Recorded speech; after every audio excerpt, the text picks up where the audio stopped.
Thank you, everybody. I hope everybody can hear me. Like the nice Kelvin just said, my name is Silvia, and I'm here to talk to you about stories from the DBA trenches, or as you can say, you can also call it how to grow your company without destroying your most important asset. First, a little bit about me. My name is Silvia Botros. You may know me on Twitter as DB Smasher. I'm currently a principal DBE at SendGrid, and I've been with the company for almost 7 years, which is evidently an eternity in this field. I did not start out as a DBA. I started out as a software engineer in a now no longer existing CDN about 10 years ago. I was a junior software engineer working on back-end billing code, Python, Django, UI code. One day, the database was running slow. The billing script that runs every day started taking more than a day to finish. 2 days later, I am knee-deep in my SQL documentation, realizing that nobody has tuned this thing, and the rest, as they say, is history. Who is this talk for? I like to set the stage first because not all advice applies to everybody. So this talk is for companies that are at a rapidly growing stage. You already know what your market is, you already know what your product is, and it's actually taking off.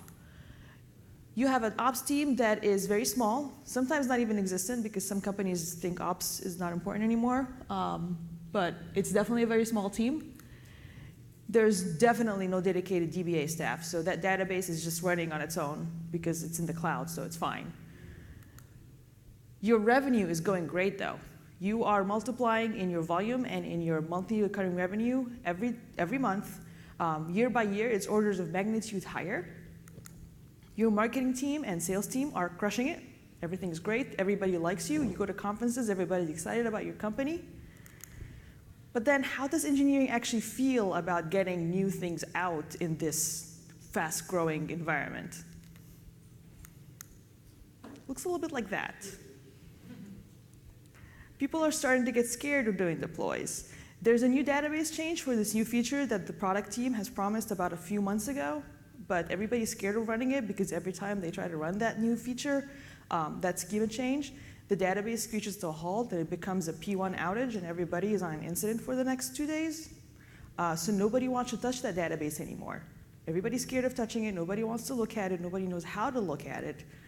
It's scary. Yep, we've all been there. In fact, it's technically a good problem to have, right? So what are we going to talk about today? There's going to be a few sections. Some of the advice I will give will be more applicable to in instances where you run MySQL on a cloud provider VM, like an EC2 or an Azure VM, or even on-prem. And some of the advice will be more general. And some of my advice will be actually specific to things like Aurora, the more managed database and services. Not everything applies for everything. I'll try to be careful to specify what while I'm going around. So we'll first talk about general database basics, schema design basics that are good hygiene across the board.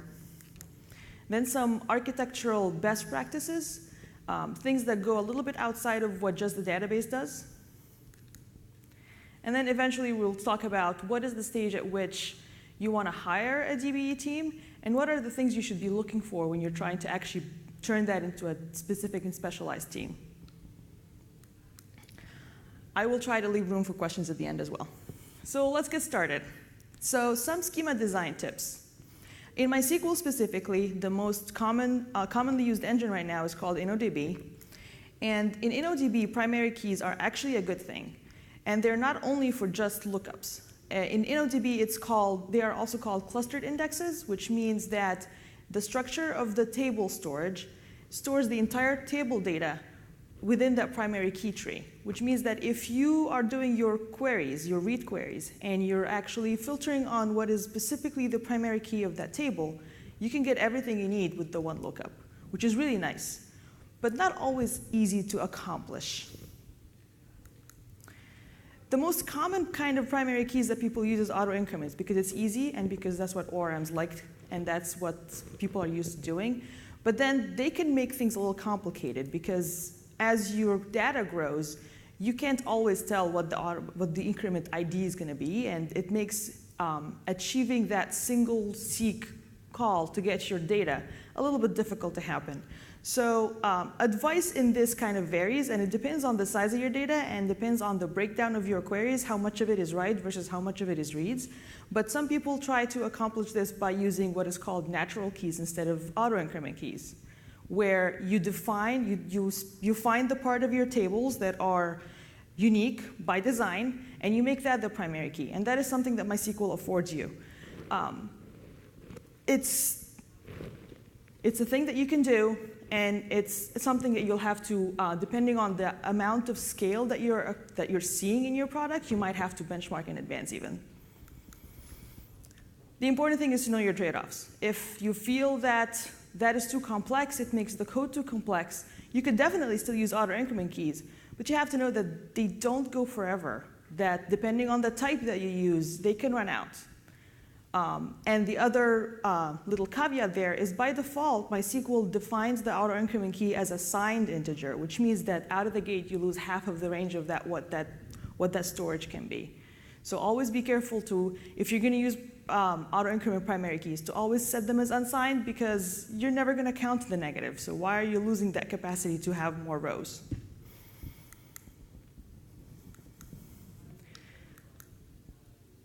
The next thing that's super important is to use default values that make sense for your context.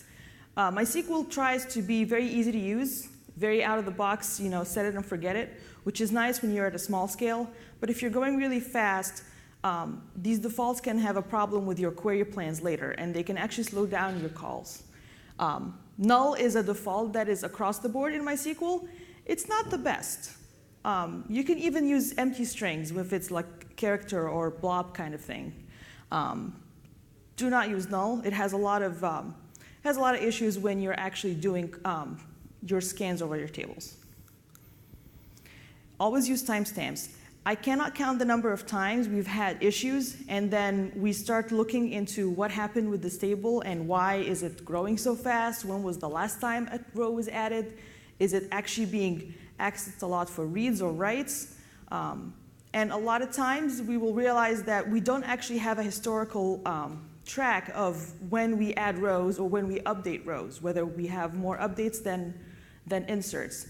You can track that through metrics, but it doesn't give you a per row ability to see what rows are touched the most.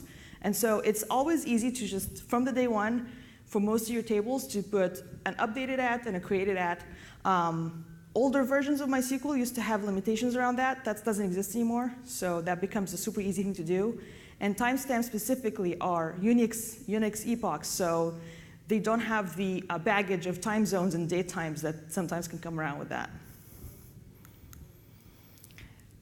Typically, we used to say that you have to be careful with your indexes. Indexes are a thing to help speed up your read queries. If you cannot rely solely on the primary key, this is a second way to help you.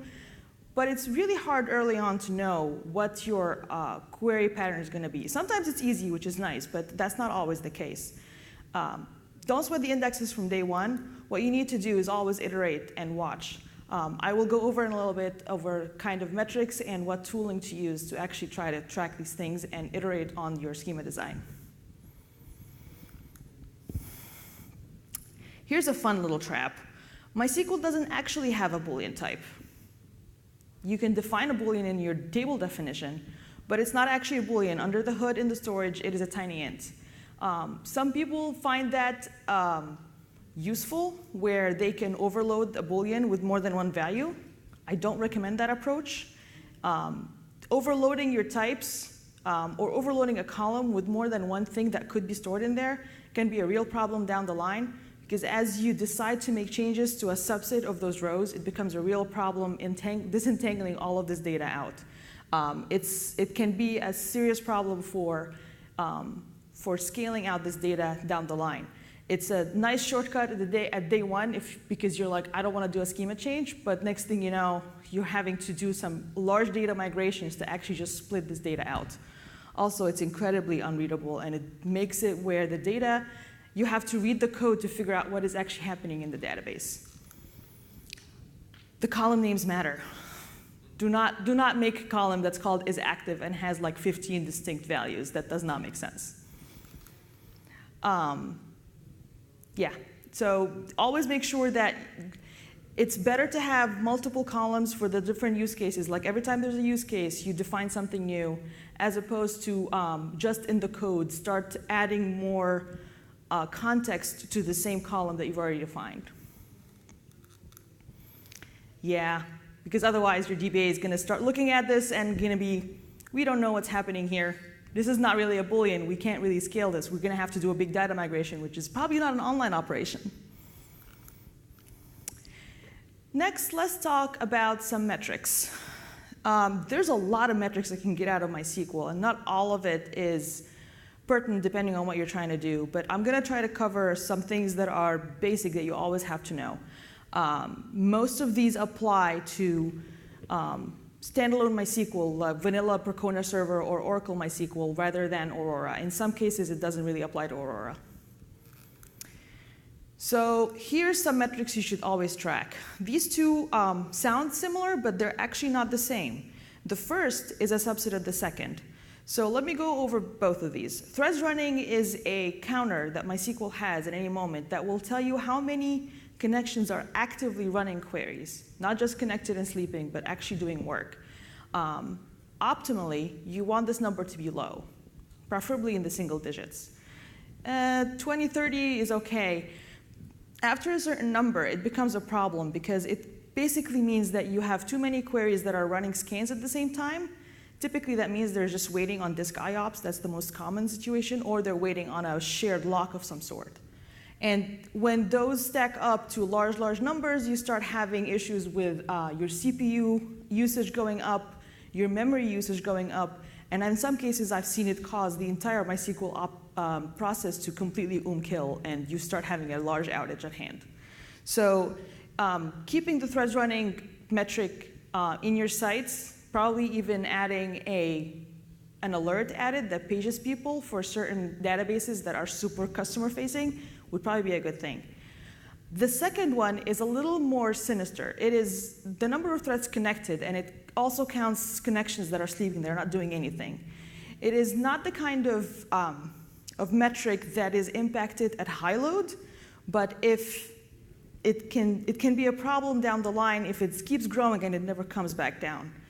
Like any database, any data store, there's always going to be pools, and on MySQL side, there's a variable called max connections, which means this is the number of connections that this server is allowed to open. I think the default for that is actually pretty low.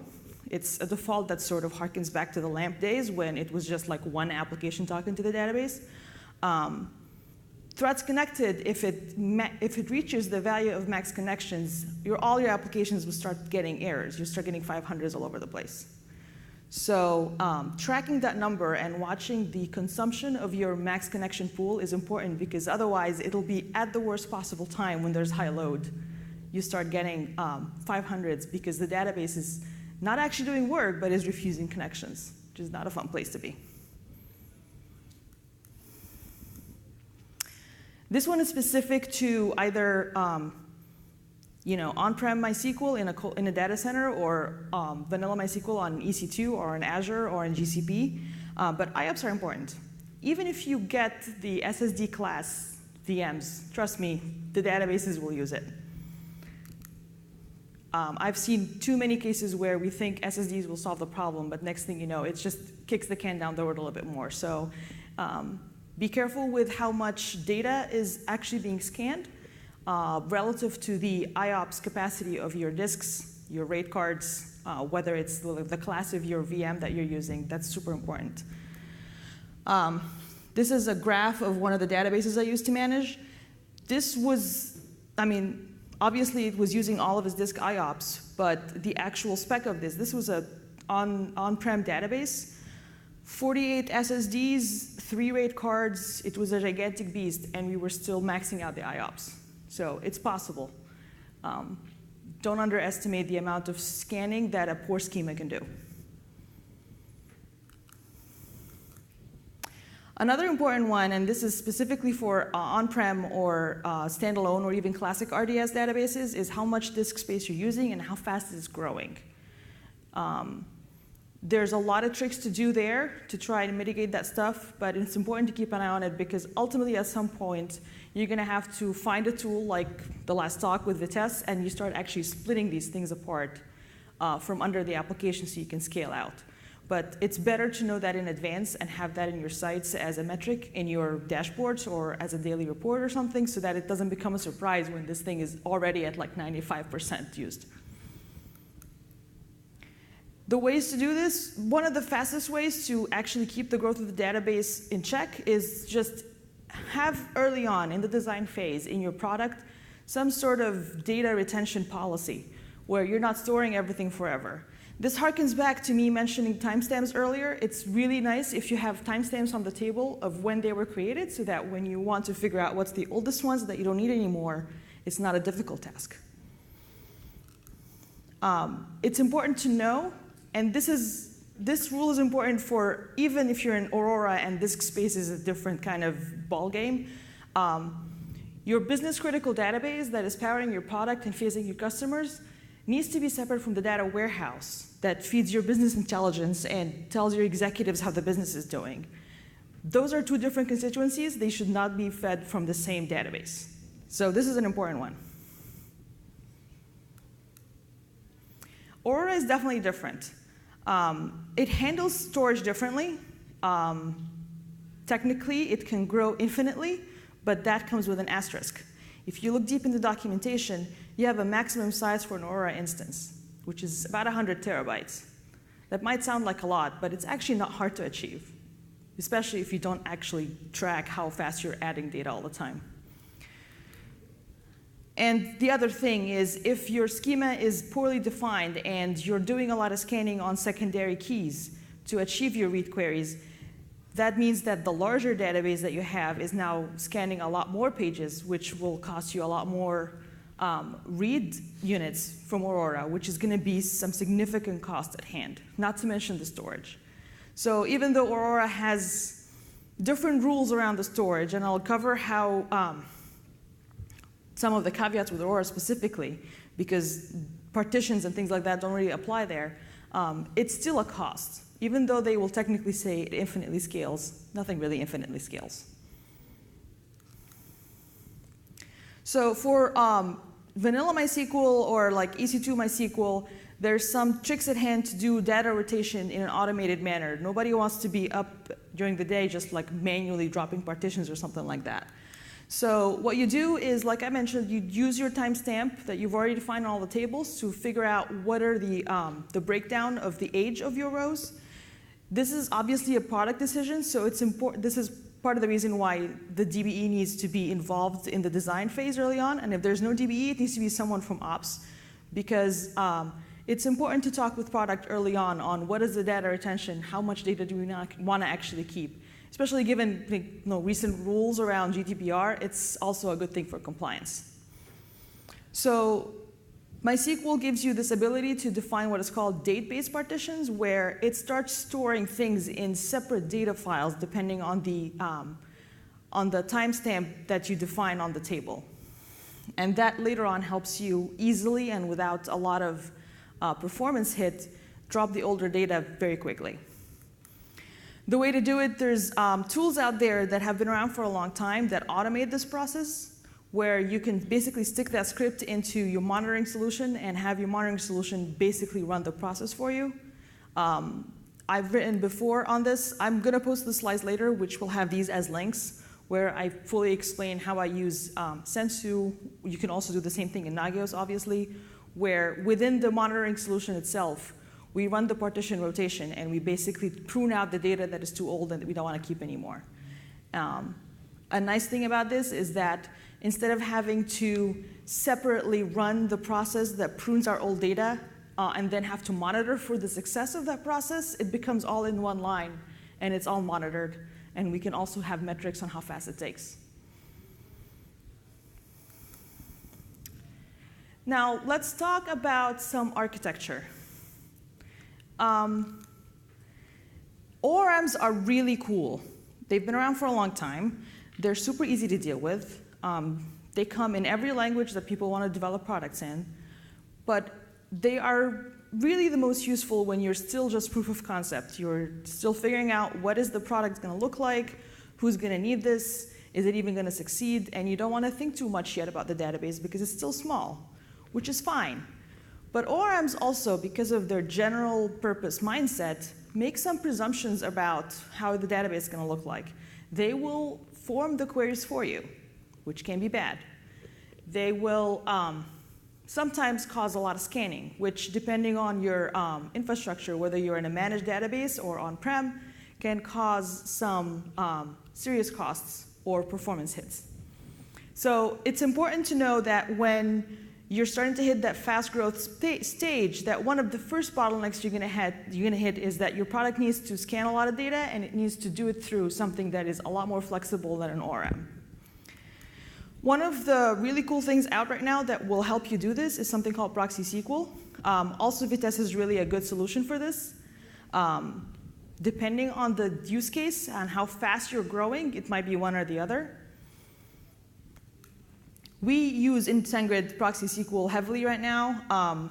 It has smarter read management where it automatically offloads the read queries to the read replicas. It has its own inline health monitoring so that if one of the read replicas is actually getting overloaded and responding a little slowly, it will start ignoring that one and using the other ones. So it's slightly smarter in how it spreads the load than something like an HA proxy or an F5. It has built-in caching, which you can tune loosely or strictly with regexes, so it can actually manage how fast your cache invalidates or how strict the cache miss or hit can be, which is really nice when it's data that is not changed very often but is needed by very fast processing. It also supports configuration changes, which we do in zero downtime. What we have done is we use console to feed it the information, and that way we can change its backend configuration, which is essentially in a SQLite instance that's local to the service. And that way, if we're taking something out for maintenance, whether it's a rereplica or a writer, we can do it without really the application noticing. It can be pretty quick. It also does what is called load shedding, which I mentioned earlier. It tracks internally the response time of all of the instances that are in the host groups that it has been defined to use. And so if it starts seeing response times go up a little bit, it'll change how the backend connections are split out between the instances so that it can actually use the ones that are behaving better than the other ones. It also has this really cool feature called connection mirroring, which would be very useful if you are trying to dark test some traffic on a completely separate set of databases, not facing the customer. This can be useful in things like we're planning a major upgrade, or we just made a big change in the code, in the actual application code, and now the queries, we need to see how they run on two different instances.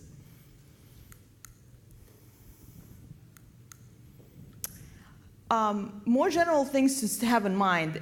It's very easy for early days app products to just design with with some presumptions in mind, that we're just going to presume that the writes always succeed. That doesn't really work. It's important to know that you have to design your product and you have to work with the engineering team to design the product where what happens when these writes fail? What level of degradation can this product tolerate? There are many ways to go around that. There's read-only mode. You can have degraded mode.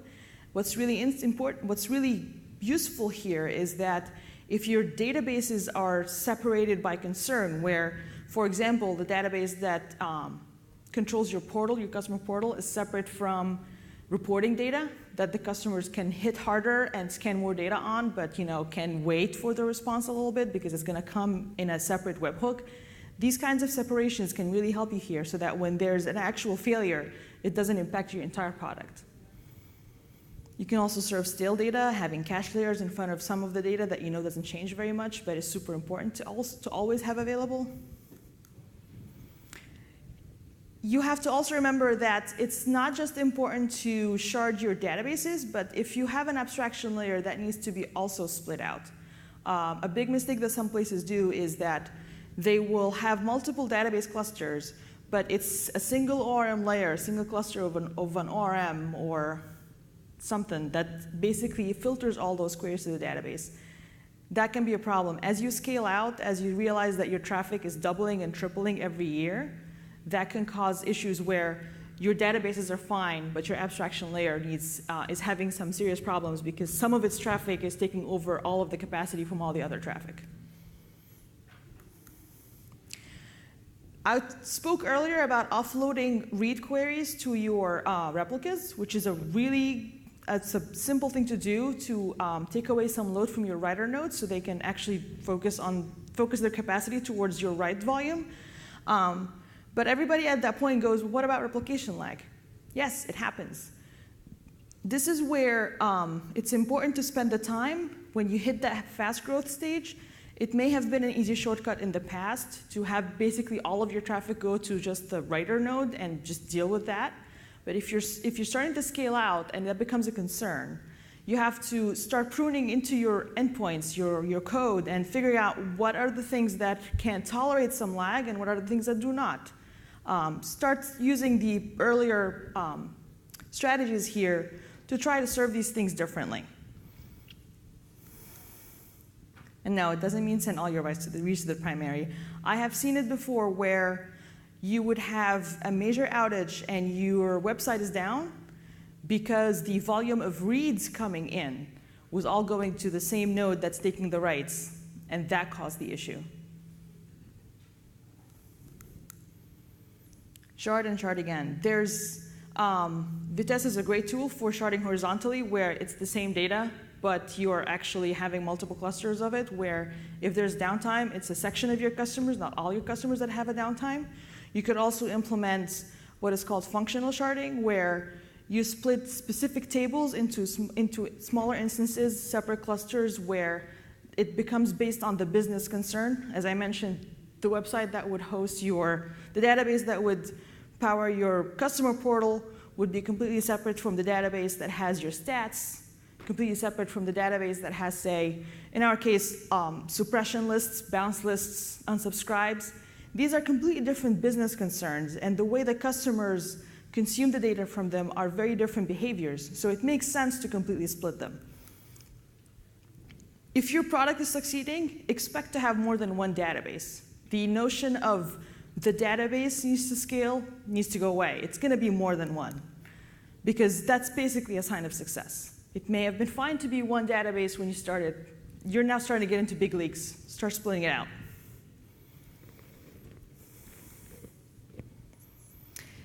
Now let me go over some shortcuts you can take when you're starting out, when you're in the fast growth stage, things you can defer a little bit.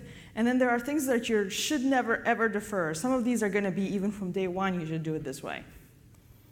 And once again, these are things that apply whether you're in managed databases or you manage it yourself. You don't have to agonize over every column type. It used to be a thing. We used to worry about that because we used to have our databases sit on spinning rust. And so the number of bytes we were going to scan was a concern. That gets a little bit less of a problem with SSDs, with a caveat. The caveat here is, in MySQL specifically, blob types, text types, they get a separate kind of storage in InnoDB, and that is on-premise DB, on-premise MySQL. And that can be a problem even on SSDs. The earlier graph that I showed that was one of the big problems, is that a lot of that data was stored in large blobs, and that was a big problem. But if you're sticking with the small string types, booleans, numbers, you can basically just define them in a way where you can just move on with life, and you can scale them out later using sharding, as opposed to having to agonize over every column type. You cannot tune every possible config. I will go over some of the configs that kind of matter, but that's a small subset to the actual number of configs that exist in MySQL. You don't have to index all the things. In fact, you should not.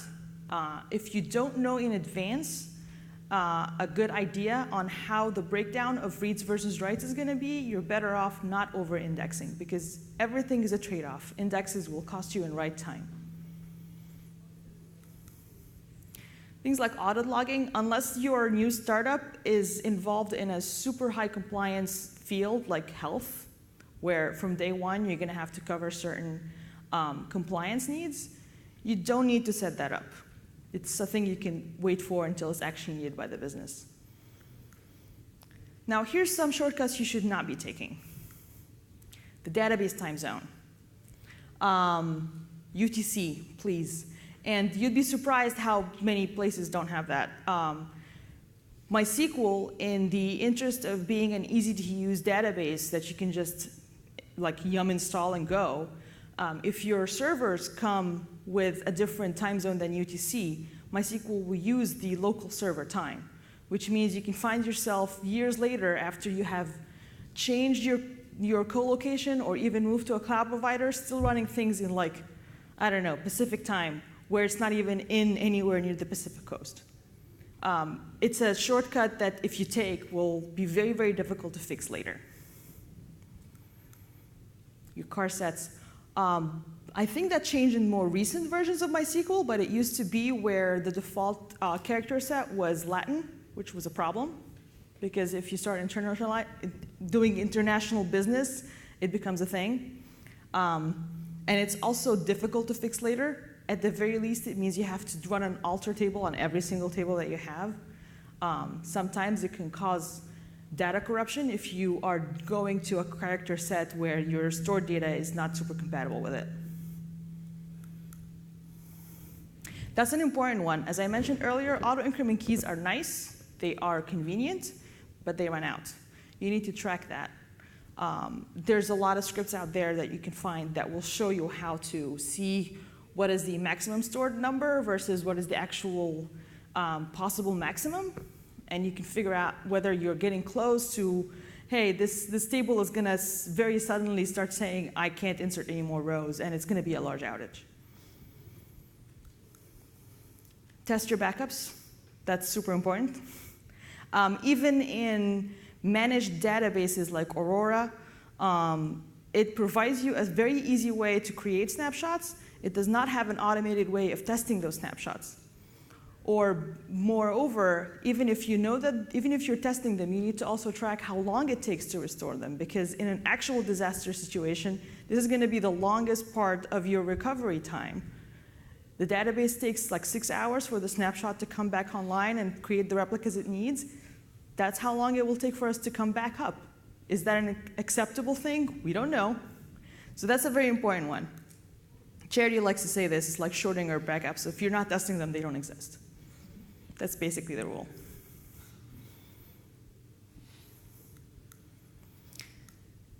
Certain configs you do need to tune. Turn off the query cache. I think MySQL 8 doesn't even have it anymore, so thankfully I'll be able to remove this bullet point soon. But 8 is fairly recent. Database upgrades are not an easy thing. A lot of people still run 5.6 and 5.7, so proactively turn that off. It just gets in the way. It is an actual performance hit. Be careful with your buffer pool size. Once again, there's a lot of decisions MySQL made like 10 years ago that made it easy for adoption, but not so great for scaling. The default buffer pool size is like 128 megabytes, which is nothing right now. So if you don't remember to set that in your configuration management, you're up for a bad surprise. Process file limits. As a default, when you start up MySQL on a Unix system, it gets 1,024 file descriptors. You can set your max connections to 10,000. You won't use more than 10% of them. You have to match that with the file descriptor management. So that's an important one as well.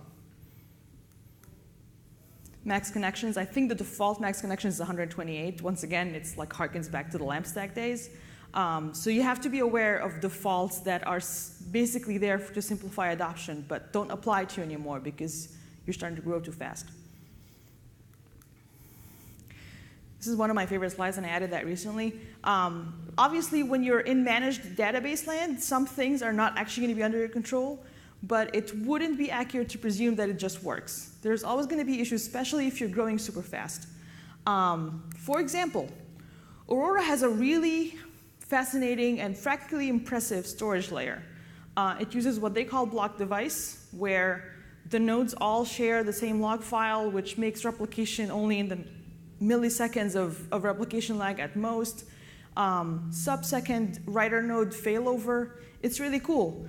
But it does have one big caveat to accomplish all that. Aurora does not give you back any disk space. If you drop tables, if you drop partitions, you don't get back any of the bytes stored.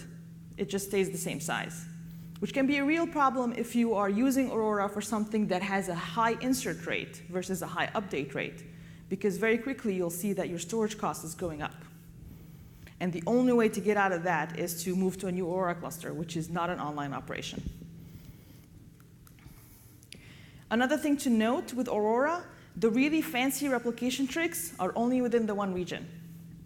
If your product has a need for cross-region availability, you would have to set up cross-region replication manually for Aurora, which is not at all like the local block device. It's actually based on the old school bin log coordinates, which can be a lot more fragile.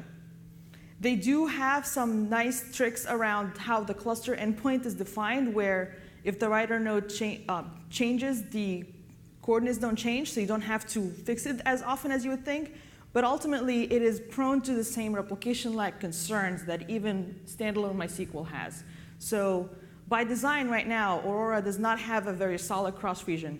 They've been talking for the past year about cross-region multi-master, but that is not even GA yet. And who wants to be bleeding edge with their data storage? The way to define configurations for Aurora is what they call parameter groups. But you will soon find out as you play with it that there are parameter groups for the cluster, and there are parameter groups for the instance. A lot of the things that you might define on the cluster don't actually apply on the instance, even though technically it's instance-level configurations. And it will silently take these configs, but then do nothing with them. So you have to be careful to read documentation, figure out exactly how you want your Aurora clusters to behave, especially if you're tuning for certain workloads that are unusual. CloudWatch metrics in Aurora are interesting. They are not as much as you would think you would get. If you compare the amount of metrics you can get from a standalone MySQL versus CloudWatch, it's actually a very small subset. In this particular case, I highly recommend something like Vivid Cortex, where it runs an agent off the host, and it basically tracks performance schema. And you'll find that it is far more usable for tracking bottlenecks in performance, like this query in 1 hour spent a day worth of time running. Things like that you cannot get with CloudWatch, and that can be a real drag if you're actually in the middle of performance problems. It's a lot of information. Okay, we don't want to do all of this. The operation team has a whole lot of things to do, and the engineering team needs to write features. We need a DBA. There are good reasons and there are bad reasons to need a dedicated DBE team. That is a bad reason. So let me go over some of the bad reasons, which are very common when people start thinking about this, especially when it comes to managers. We want a DBA because we want them to run the schema changes. Not a good idea. You don't want this to be a magical thing that one person in the org can do, because God forbid something happens to that person, they happen to be even on vacation, and now you're all stuck because nobody knows how to do this. Get your engineers familiar with tools that do online schema changes, meaning no downtime, no table locking. Things like online schema change, Ghost by the GitHub team. Shift from Square is a tool that visualizes the schema changes, shows the pipeline of what was applied in what cluster, which is really nice for cross-team communication. We want a DBA because they want them to be on call for the databases. The database is the very bottom part of your stack. If there's something going on, they will most likely need help from the application layer. So siloing database on-call to a specific person or a specific team does not help getting everybody involved into the ownership of how things are performing. No one else has time to take care of this. If the database layer has scalability issues, it doesn't matter what the engineers are building as far as features, everybody's going to be unhappy. Like Charity also said once, it doesn't matter how many nines you have in the application layer if your customers are unhappy. And it's possible they're unhappy because your data layer is just not scaling. So what are the good reasons to want to hire a DBA? You want them to be there to help set standards, to understand the growth rate of your company, the product, the needs of the data storage, and to help everybody follow certain practices and best standards to actually help things move smoothly. You need them as a subject matter expert. They can be an escalation point. Write run books for your actual on-call teams, for your delivery teams who are on call for their services, so that when they see an error that looks databasey, they can sort of do initial debugging and then escalate if necessary. Or your engineers are just new to scaling things. This product is taking off. The engineers you have on staff are new to scaling databases, and they need to learn. So this is someone who's going to teach everybody. Or you're solving really interesting new problems. You're realizing that you need to write data at a scale of, like, I don't know, 20,000 writes a second or something. And that could be a reason to have someone who's going to help scale that layer out. What you need to look for is someone who's an enabler, someone who helps everybody understand how this works, someone who's a teacher who will actually explain to your engineers why things are run a certain way and why certain changes made. Definitely not someone who's going to build you bespoke artisanal databases that are super special and nobody knows how they run and it's all magical. Here's some things that are important to read if you're starting to get into managing databases at scale. The DBRE book by Charity Major and Lane Campbell came out early this year, I believe. Last year. Last year. Really good book. Not specific to relational databases, which is good, because some things just apply across the board for all data storage.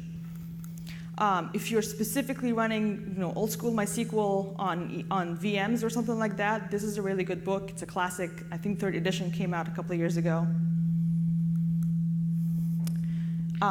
I coded that in one of the tweets earlier, but it's a really nice long post about accidental DBAs and how they handle things in life. The SRE workbook just came out. That's less related to databases, but it can be very useful in understanding how the database team, if they exist, or how the team as large, if it's a shared ownership, can actually handle that layer. Finally, the State of DevOps report came out in August, and it finally has some good information on how high-performing teams actually handle the database layer the same as all the software delivery lifecycle. Things like CI/CD for schema changes. Some of the tools I mentioned earlier can help you do that. And that's all.